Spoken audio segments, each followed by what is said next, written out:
Hi, I'm Stewart Spinks and welcome to episode 189 of my podcast, Beekeeping Short and Sweet.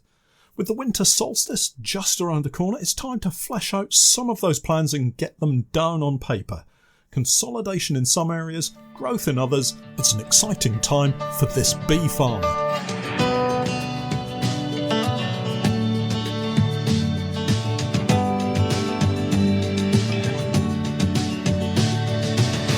Beekeeping Short and Sweet, a beekeeping podcast for the inquisitive beekeeper with a short attention span. A beekeeper, in fact, just like me. I'm delighted to say that our podcast is now sponsored in part by Simon the Beekeeper. Making beekeeping an affordable hobby for everyone, Simon the Beekeeper provides the best value beekeeping equipment possible, along with a super fast delivery service. The bees won't wait, so their customers don't have to either. Visit the website at www.simonthebeekeeper.co.uk. Hi everyone, welcome to the podcast again. I'm sat in the office looking out at some very chilly weather today. It's rather dull and grey and temperatures have dropped to low single figures, currently around 3 or 4 degrees Celsius, so I guess that's about 36 degrees Fahrenheit. I popped out yesterday to check on the allotments apiary and my goodness it felt cold, mainly because I was tired, but the wind was really whipping up the hill all the way up the allotments and straight down the back of my bee suit, or at least that's how it felt. Luckily, the hives are protected on all sides in this little grassy area, and a really nice little hedge line stops those chilly gusts from hitting the colonies square on. It's the apiary with mainly commercial beehives. There are a couple of national nukes that are overwintering with them, but for the most part, it's all the old commercial colonies that actually started off the year at this site, travelled to the borage, and then returned here for the autumn and winter layover, hopefully ready for a fast start again in the spring. As we head quickly towards the winter solstice, the shortest day of the year, it always feels like a turning point for me, a point in the year that, although we have a lot of cold winter days ahead of us still, the days will gradually lengthen and spring will eventually take control once more. December the 21st is that day, a time to look forward to Christmas and the new year, and a time to either start or continue planning for the new season, and a chance, of course, to look back at how things have been over this last season. As I mentioned last week, my planning for the new season is at the forefront of my mind right now. I have a lot of plates spinning as usual and need to really restrict or consolidate what's going on, as I just don't have time for everything. And as a result, a lot of things that I'm doing don't get the time that they really need or deserve. I suspect that a lot of new or developing beekeeping businesses go through the same process of growing pains, and it always seems the money has to go out of the door before you see anything coming back in return. This year is going to be no different, but it's all very exciting for us, and decisions have been made and plans put in place. It's all very well and good making plans, but they have got to be realistic, and with that in mind, I've made some very hard choices to streamline what I'm doing and to save me time for the most important of my plans. My commitment to all of my Patreon supporters is top of the list as far as I'm concerned. Although it's a slow part of the year, we do have lots more to share, and as we head into the new year and new season, the videos, podcasts and coaching sessions will continue, and I'm pleased to have a growing community of beekeepers that we can help and support. Closely following that commitment is our focus on honey production. We are at least trying to act like bee farmers, so we may as well attempt to make some honey like bee farmers do. This summer season just gone was very encouraging. I've spoken to a lot of beekeepers who felt that they had a fairly poor season, yet with our virgin migratory trip to the pumpkins and borage, we were very pleased with the return that we made on the time and effort of travelling to these pollination sites. Just pausing to look back at the year, we did put ourselves somewhat under pressure with the move to the borage. It wasn't really anyone's fault, I don't think. Obviously, I take full responsibility for the decisions that were made, but I think it all worked out quite well in the end. The main pressure point came because I decided that we should try and sell some nukes in the spring. There was absolutely no problem with this decision because at the point we hadn't been asked to take any bees on their summer working holiday. So I happily sold off a hatful of overwintered nucleus colonies, only to then be asked to help with the pollination job. Not something I was ever going to turn down, but it was a real stretch, trying to fill boxes with bees and at the same time hope for a honey crop. This is where I remind myself that I can't expect the bees to work miracles, although I'm sure you'll agree little miracles seem to happen in our beehives almost every week. But with colonies now split into nuke-sized groups, there was no way we were ever going to maximise a honey crop from that job.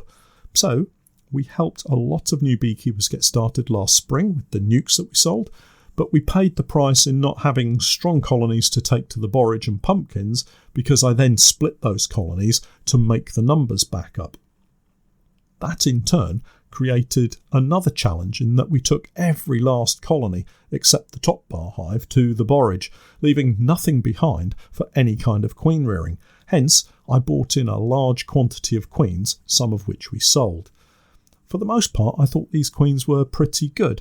When you buy in a large number of open-mated queens, I guess you have to expect a little bit of a mixed bag, and that's what we got, really. I would say, though, that I haven't seen anything to convince me that I can't produce my own queens with the same vigour and calm characteristics, just a lack of time and bees.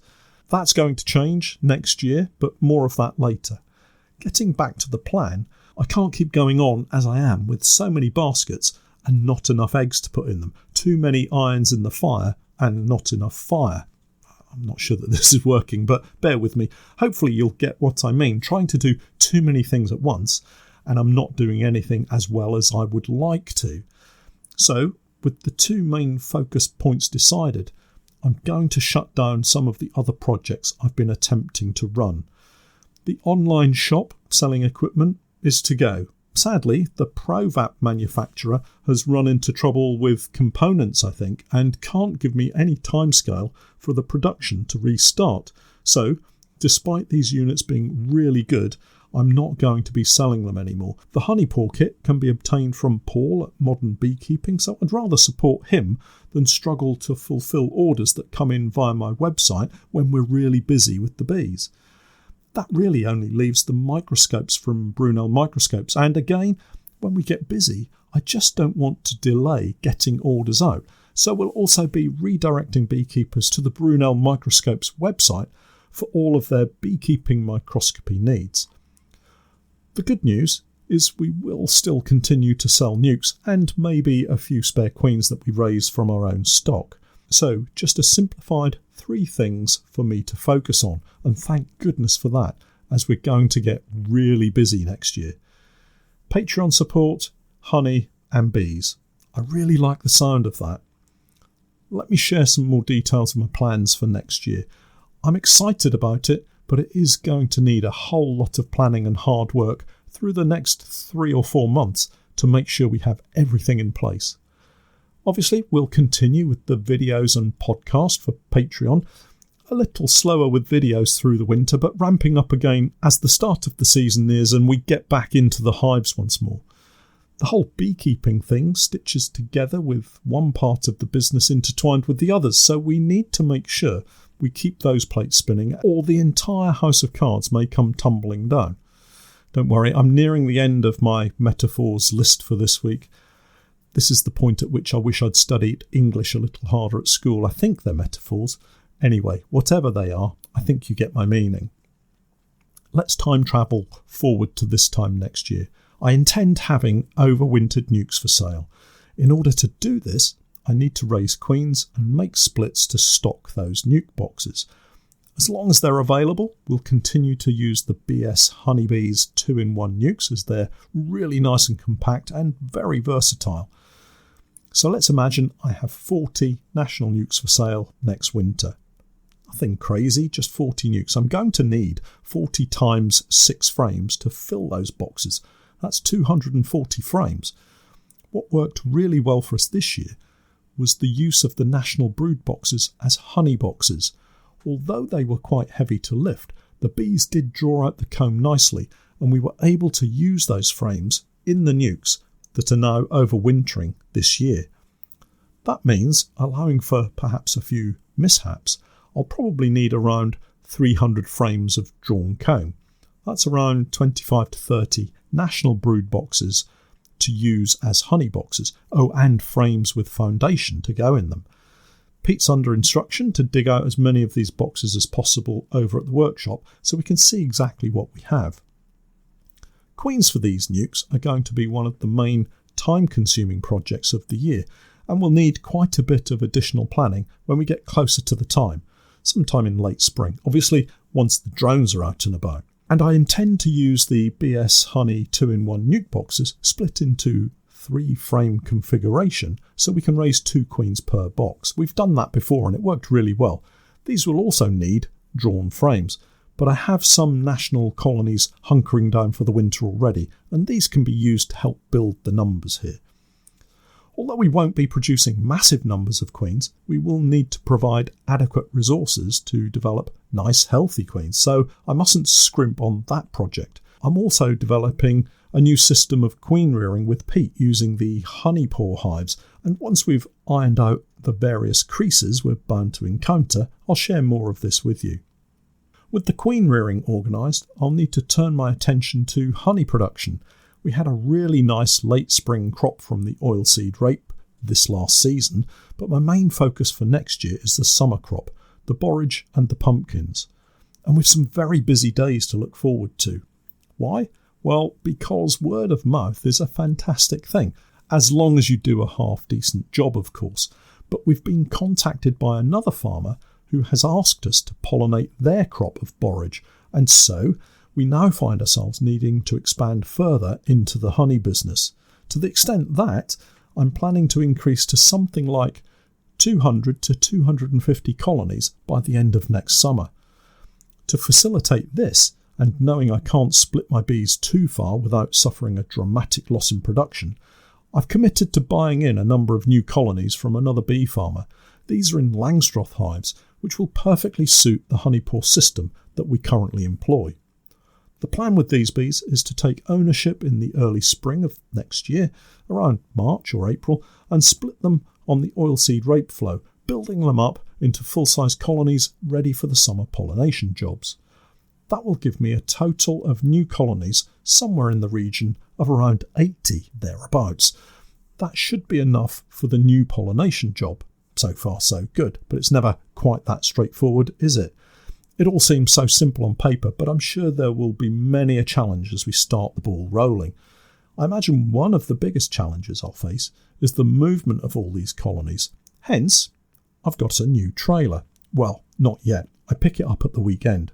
Did I mention the new trailer last week? I'm not sure that I did. It's a whopper. It measures 16 feet by 7 feet and should hold a large number of hives to take to the borage and hopefully bring a decent honey crop back. It has a weight rating of 3.5 tonnes, so once the weight of the trailer is taken off, I think I can get close on 2 and a bit tonnes in one journey. Exciting times if I get that much of a crop. The thing about beekeepers is that they're generally an optimistic bunch looking forward. Hindsight is a wonderful thing, of course, but next season is going to be a big one, and I'm feeling pretty excited about it, in my normal, doesn't sound very excited kind of way.